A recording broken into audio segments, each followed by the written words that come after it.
When it comes to 3D platformers, Mario is the king. Now, he doesn't have the most amount of titles. Like, seriously, this is all the listed 3D platformers he has to his name. But he does have quality. Every time a 2D or 3D Mario game was released, you know it'll be good. But the same just can't be said for Sonic. It's probably no surprise Sonic had a rough transition to 3D platformers. Sega just couldn't nail it for a while. I mean, Mario started with Mario 64, an awesome game. Sonic had to go through Sonic Extreme before ever reaching his first 3D game.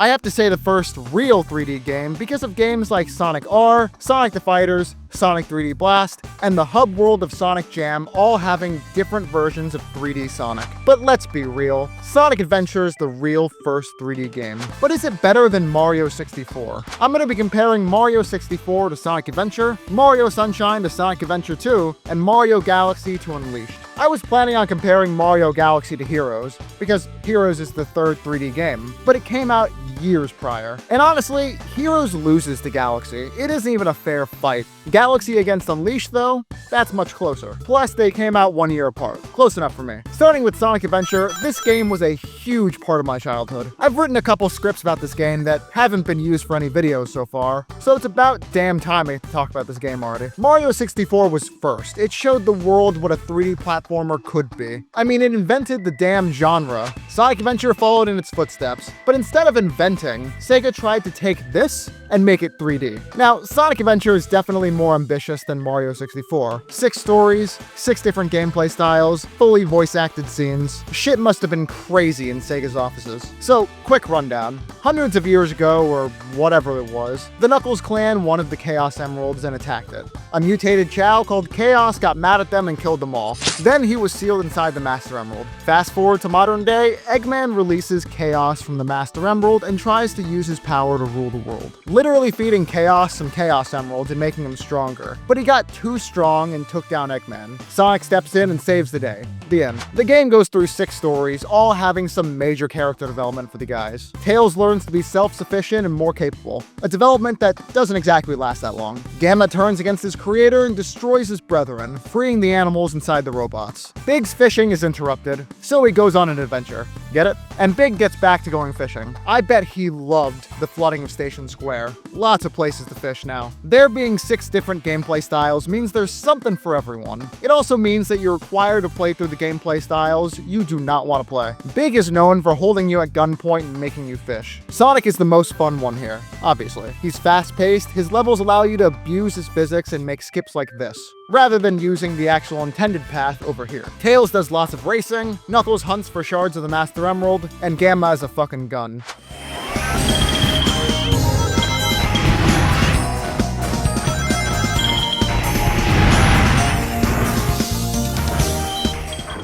You get the picture. Everyone has a different way to play. And while this is great for including other people's wants, it also bores people who just want to play Sonic or Tails. I'm not saying don't have other characters. Frontier's Last Horizon handles having other characters very well. But come on. I mean, here we need to play Big's Big Fishing Simulator in 1998 just to finish the damn game. One thing Sonic Adventure does that Mario 64 couldn't even dream of is including the Chao Garden. Sega, all we Sonic fans want is a damn Chao mobile game in the big 2026. Is that so much to ask? Anyway, the game is great and has plenty of replayability in seeing how you can make skips like this throughout the game. However, I have my gripes with this game. Besides the elephant in the room, the game is a bit slippery. Kind of like Heroes. You just gotta play to know what I mean, but the characters feel like they're walking on ice. At the end of the day, this game tries to redo Sonic in 3D. Mario 64 reinvents Mario for 3D. Mario 64 is that game. He was the popular kid at parties in college, and these days, even though there are youngins who are better than him, everyone looks up to him and respects him to this day. Mario 64 is a fantastic game.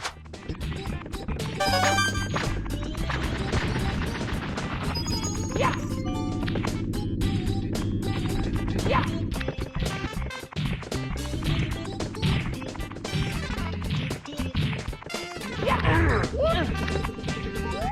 Yeah. It doesn't do as much as Sonic Adventure in terms of story, not even close. But it doesn't need to. The story here is that Bowser kidnapped Peach again. He then hides the castle's power, the stars, and hides them in different worlds. Mario enters these worlds via magic paintings for some reason. Mario has to go around beating up bosses, doing different challenges, and collecting stars. This game doesn't just have replayability like Sonic Adventure. It kind of forces you to replay levels in different ways. First, you go beat the boss. Then on your second time here, go into this random area and get a star. Then win a race, all that good stuff. Sometimes it really does feel like you're just doing some random shit, but the worlds definitely feel full because of it. You fight Bowser a couple of times, Mario calls Bowser gay, and the game is over. So long, gay Bowser.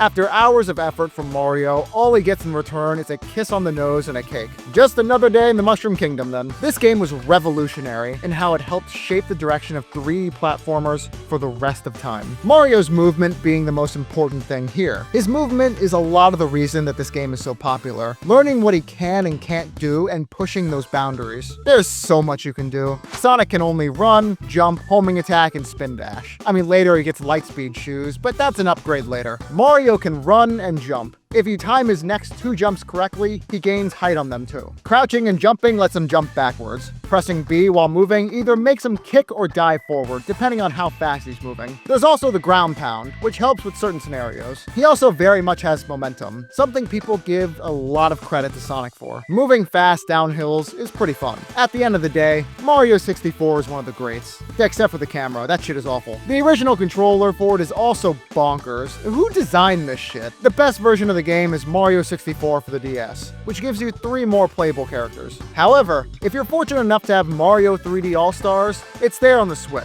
I picked up a copy a long time ago and still have yet to play it. Now, pitting Sonic Adventure against Mario 64 honestly isn't that hard. Sonic Adventure is an amazing game, but Mario 64 is a damn near perfect game, assuming you use any other controller. Mario 64 clears hard. Before moving on to the next 2 games, remember to turn on that bell so you can be alerted when the next video drops and get your video idea submitted for the next poll. This video idea was from a fan too. My second video from a fan, actually. The polls go up same day as release, so you gotta be quick. Moving on to Sonic Adventure 2, this is one of my favorite games of all time. It was actually the first Sonic game I've ever played. My friend had it when I was 3, and playing it led to this money sinkhole of a collection. Sonic Adventure 2 improves on every single thing the first game did. The gameplay is less slippery, they give us more Sonic gameplay, and get rid of the fluff like Tails, Amy, and Big gameplay. They keep treasure hunting around and also keep Gamma's gameplay with the mech stages, but they're way more refined. Here, you can either start with Hero or Dark, rather than being forced to start with Sonic like before. They did this pretty strategically too. In Hero mode, which is where most people start, you can go with a speed character first. In Dark mode, you can start with a mech stage. In either scenario, treasure hunting comes second. This gives you the ability to start with a speed or mech stage and have the least amount of time to wait for treasure hunting if you're into that. But they probably know most people are here for the speed stages. So Hero mode was the best bet to put in for the first level. And City Escape, man is that a great level. There aren't as many skips in this game like there are in Sonic Adventure. There's much more of a defined path to take in most levels, but not all the time. Let's say Metal Harbor at the end. They typically want you to head down the track, but I often spin dash over here to save some time. Radical Highway also has a bunch of different ways to go, especially this part of the level. They've also improved on the Chow system with Hero and Dark Chows, plus the Chow Kindergarten is a nice touch. There's also a kart racing mode, Boss Rush, and a genuine 2-player mode. In Sonic Adventure, you could control Tails if you plug in another controller, but he was often off the stage. It was pretty bad. Most of the time you can't even see Tails. There's a bunch of rewards for getting more emblems, more stuff to buy for your Chow with rings, and an extra Green Hill level.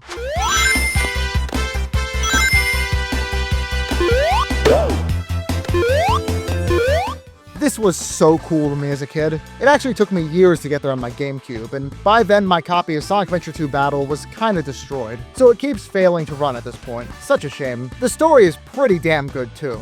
Sonic starts off with getting framed for crimes against humanity. Turns out it was Shadow all along, who's a new character. Eggman has found out about Shadow, something his grandfather created. He breaks into a giant prison to get Shadow out, and Shadow promises to help Eggman. Rouge is there too as a double agent. Some stuff about the Master Emerald happens as well. Eggman needs the Chaos Emeralds to power the Eclipse Cannon, so he can threaten the Earth with it. Turns out, Shadow wanted to use it to destroy humanity all along. Crazy shit. In the end, everyone has to work together to stop Eggman's long-dead grandpa from destroying the world with his bio-lizard. Shadow sacrifices himself after remembering a promise to an old friend. Yada yada yada. Oh, and Amy was here the whole time. It's a lot more of a cohesive story than Sonic Adventure 1 was. It's easier to follow, and the main villain is a lot more humanized than Chaos was. Maybe that's just because Chaos can't talk. I don't know. Also, playing as Eggman in a mainline Sonic game is pretty great. At the end of the day, this is one of the best games out there, if you ask me. But how does it compare to Mario Sunshine? Mario Sunshine is a wild game.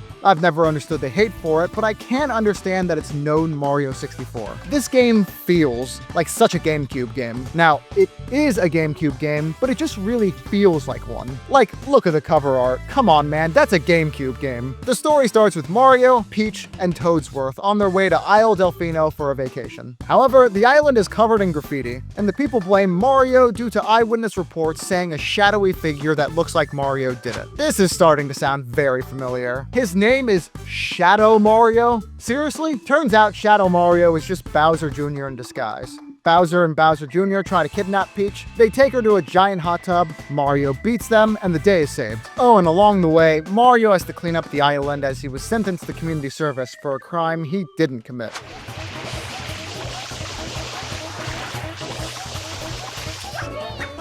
So a lot of this game is just Viscera cleanup detail featuring Mario. He cleans up with Flood, which is a giant water tank and pump on his back that can talk. Flood is a pretty good idea. I can see why a lot of people aren't a fan of the cleanup simulator, but Flood gives plenty of ways to platform that are usually impossible for Mario. Staying in the air longer, mostly just that. But there are also levels like this where you can control the direction by shooting a certain way. Besides Flood, the game is practically just Mario 64. But each 3D Mario game kind of throws a different idea on top of the Mario 64 gameplay. I really like Mario Sunshine. It brings a lot of cool ideas. And the atmosphere is really fun, but it isn't as much of an improvement over the original as Sonic Adventure 2 is. Hell, in some ways it's worse. While Flood is a cool idea for platforming, having a cleanup simulator does blow sometimes. How does it compare to Sonic Adventure 2? I gotta give it to Sonic. And not just for nostalgia reasons either. If you've seen my collection, you know what I'm talking about. Sonic Adventure 2 is a fantastic game that improves and refines damn near everything from Sonic Adventure 1. Sunshine is a fun game, but no way in hell does it beat Sonic Adventure 2. It doesn't even beat Mario 64. So, much like their classic games, we have one win for both at this point. If you don't know what I'm talking about, make sure to go watch my other video on who has the best 3 classic games. Also, before we continue, let me know who you guys think will win. And make sure to subscribe. We're on track to hit 1,000 subscribers before my birthday in July. Let's make it happen. Finally, we have the last matchup. Now, the next game for Mario is Mario Galaxy, and that's a fantastic game. The next 3D Sonic game is Heroes, and there are 2 problems here. Number 1, Sonic Heroes wasn't released around the same time as Mario Galaxy. Everything else on this list released relatively the same time. And number 2, Mario Galaxy blows Sonic Heroes out of the fucking water. So to make this a fair fight, I had to look elsewhere. The next 3D Sonic game is Shadow the Hedgehog, and like, give me a fucking break. Then Sonic 06, which has the same issue as Shadow the Hedgehog, but worse. Arguably Sonic and the Secret Rings for the next 3D platformer, but not only is that just very different, but it also loses badly to Mario Galaxy. I'm trying to have some suspense in my video, damn it. Then, finally, there's Sonic Unleashed. Sonic Unleashed released a year later than Galaxy, which is just fine compared to the other matchups on my list. And it's a very good quality. So we're going with Unleashed here. Sonic Unleashed was, by many people's standards, the gold standard of Boost Formula games.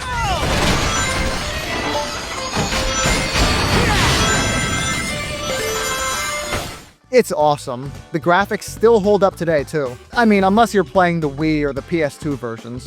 But like, don't play those versions. Sonic starts off beating Eggman, but Eggman tricks Sonic into letting his guard down. Eggman launches a beam into the planet, literally cracking the planet in half in order to release Dark Gaia.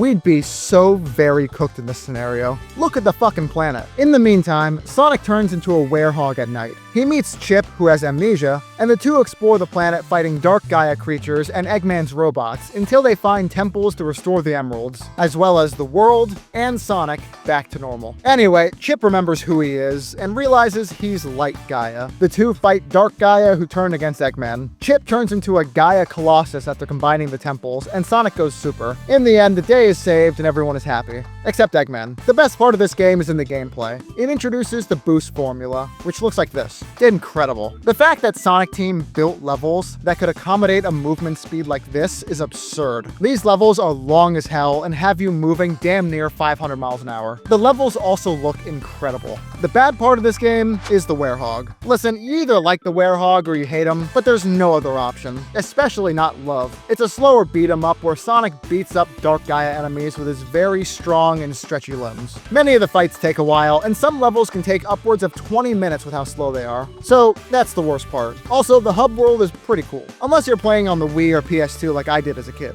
In which case, the hub world is not that cool. The game is fantastic, and damn it, they should have had a damn Chow Garden. Every Sonic game should. Mario Galaxy, on the other hand, is basically a perfect game. Bowser kidnaps Peach. Again, here he actually brings a fucking UFO to do it too. Mario really needs to stay next to Peach at all times. Shit is getting absurd. Peach had a Luma with her, which goes with Mario as he gets blasted off into space. This Luma allows him to travel through space. Anyway, he meets Rosalina, who says the Power Stars were stolen by Bowser, and it's up to Mario to get them back. Bowser fucks up so incredibly bad at the end that a giant black hole starts eating the universe. The Lumas have to sacrifice themselves and reset everything. An entire new universe is created with only Mario and Rosalina remembering what happened. The path of this new timeline is also changed just enough so that Bowser doesn't royally fuck up again. And the new story leads into Mario Galaxy 2.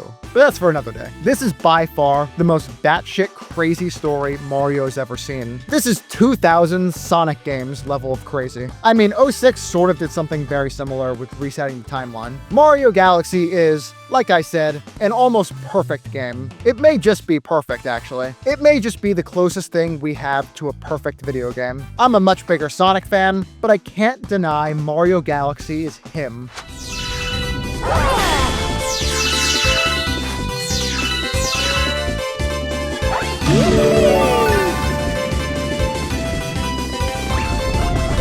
The gravity mechanics are absurdly good. They're often regarded as feeling magical by people. There's nothing quite like it, besides maybe Galaxy 2, of course. The feeling of walking around a planet, jumping around it, swimming around planets, the way they force you to fight enemies in certain ways with the gravity, it's incredible. Mario now has a spin move, a lot like Crash Bandicoot. This is due to developers believing it would be hard to jump on enemies like normal in this kind of environment. And thank God they did. Plus the spin move is pretty baller too. So it's no surprise who the winner here is. Mario takes this easily. Mario Galaxy is one of the greatest games ever made. I love Sonic Unleashed. It's the best damn boost formula game there is. But only half the game is boost formula. And honestly, even if the entire game was just boost formula, it still wouldn't win, unfortunately for Sonic. Mario Galaxy is just that good. So Mario clears 2-1. Sonic is the loser here. We finally broke the tie on my channel. 2 L's for Mario and 3 L's for Sonic. Hopefully my boy can make a comeback. Make sure to put your ideas in the comments and vote on the next video. The poll will be up soon. Can't wait to see you guys next time. See you later.